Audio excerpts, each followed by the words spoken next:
अस्सलाम वालेकुम फ्रेंड्स, उम्मीद है आप सब खैर और खैरियत से होंगे। हमारा आज का टॉपिक है फिब्रोकार्टिलेज और हायर कार्टिलेज के दरमियान डिस्टिंक्शंस, डिफरेंस और फर्क। बगैर किसी ताखीर के आगे दोस्तों अपने टॉपिक की तरफ हम चलते हैं।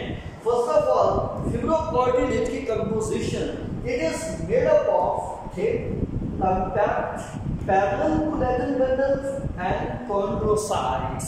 तो याद रहे कि जो फिब्रोकार्टिलेज होता है ये मोटे किस्म के कोलेजन का बना हुआ है, कंपैक्ट मजबूत एंड पैरेलल कोलेजन बंडल्स, ऐसे कोलेजन के पैरेलल एक दूसरे के मतवाजी पाए जाने वाले बंडल के मिलने से बना होता है। And it also contains chondrocytes।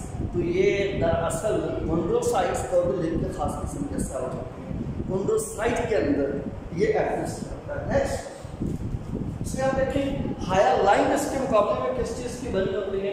Higher line is a translucent, ये शफाफ होती है, ब्लूइश व्हाइट कलर, नीला सफेदी व्हाइट रंग इसका होता है and occurs in the respiratory tract. तो ये रेस्पिरेटरी ट्रैक्ट के अंदर, गले के अंदर, रेस्पिरेटरी सिस्टम से मुंसलिक करती है, जॉइंट्स हड्डियों के जोड़ों के अंदर एंड मैच्योर स्केलेटन और इमैच्योर स्केलेटन के अंदर भी, और फिर में हाइलाइन कार्टिलेज एग्जिस्ट करता है, पाया जाता है। नंबर 2, दूसरा बड़ा फर्क इसमें जो है, cartilage fibre contains higher number of collagens. इसमें कोलेजन की तादाद बहुत ज्यादा होती है, जबकि हम हाइलाइन की बात करें it contains less number of collagen fibres. इसमें कोलेजन फाइबर बहुत कम तादाद में पाए जाते हैं। Number 3, fibrocartilage contains both type of collagen fibres. Fibrocartilage में कोलेजन फाइबर की दोनों टाइप्स होती हैं, यानी टाइप 1 भी होती है, टाइप 2 कोलेजन फाइबर्स भी होती है, जबकि इसके बरअक्स जो हाइलाइन कार्टिलेज है that contains only one type, that is type 1। Type 1 collagen fibre exist करता है। अब देखते हैं टाइप 1 के अंदर क्या होता है। टाइप 1 के अंदर कोलेजन फाइबर्स एक दूसरे के पैरेलल होते हैं, जबकि जो टाइप 2 है ये इमैच्योर स्केलेटन और लॉन्ग बोन्स के इर्द-गिर्द एक्सिस्ट करता है। तो नेक्स्ट की तरफ हम चलते हैं। Number 4, fibrocartilage contains a few chondrocytes, लेक्यूने।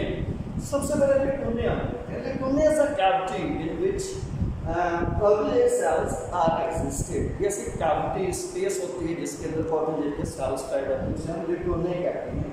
That's why यहां मेंशन किया गया फिब्रोकार्टिलेज के लेक्यूने में chondrocyte के सेलों की तादाद कम होती है, जबकि इसके बरअक्स हम हायर कार्टिलेज, हाइलाइन कार्टिलेज में देखें contains large chondrocytes।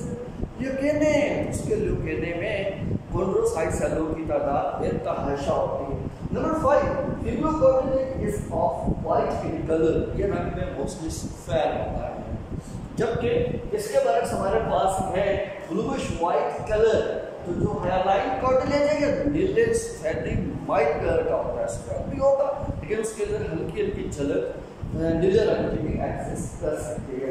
Number 6, fibrocartilage lacks of perichondrium. इसके अंदर पेरिकोन्ड्रियम की कमी होती है, नहीं होती, जबकि हाइलाइन कार्टिलेज कंटेन्स पेरिकोन्ड्रियम। इसके अंदर पेरिकोन्ड्रियम ज्यादा है, मोस्टली है, मोस्ट अबंडेंट होता है। What is perichondrium? It's a dense layer of connective tissue। ये कनेक्टिव टिश्यू की एक मोटी लेयर होती है जो बोन्स वगैरह के ऊपर पाई जाती है, प्रोटेक्शन का काम करने की अहलियत रखती है। नेक्स्ट नंबर 7 है fibrocartilage occurs in pubic symphysis, joints and invertebral discus.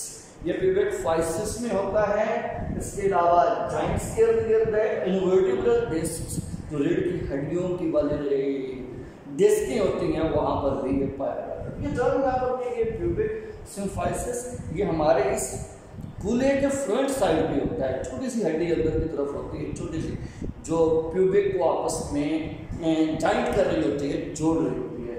जबकि इसके बरअक्स जो हाइलाइन कार्टिलेज है it occurs in nasal septum. ये नेजल सेप्टम, ये नेजल सेप्टम है हमारी, ये नोज के दोनों नथनों को आपस में जो सेपरेट करने वाली ये लाइन होती है नेजल सेप्टम कहलाती है। नेक्स्ट ट्रैकिया, तो ये लंग्स के रेस्पिरेटरी सिस्टम से रिलेटेड ट्रैकिया में भी है, एंड्स ऑफ ग्रोइंग बोन्स। जो नई हड्डियां ग्रो कर रही हैं उनके किनारों के इर्द गिर्द भी होती है and also between the ribs and sternum, ये हमारी पसलियों और स्टर्नम के दरमियान भी पाई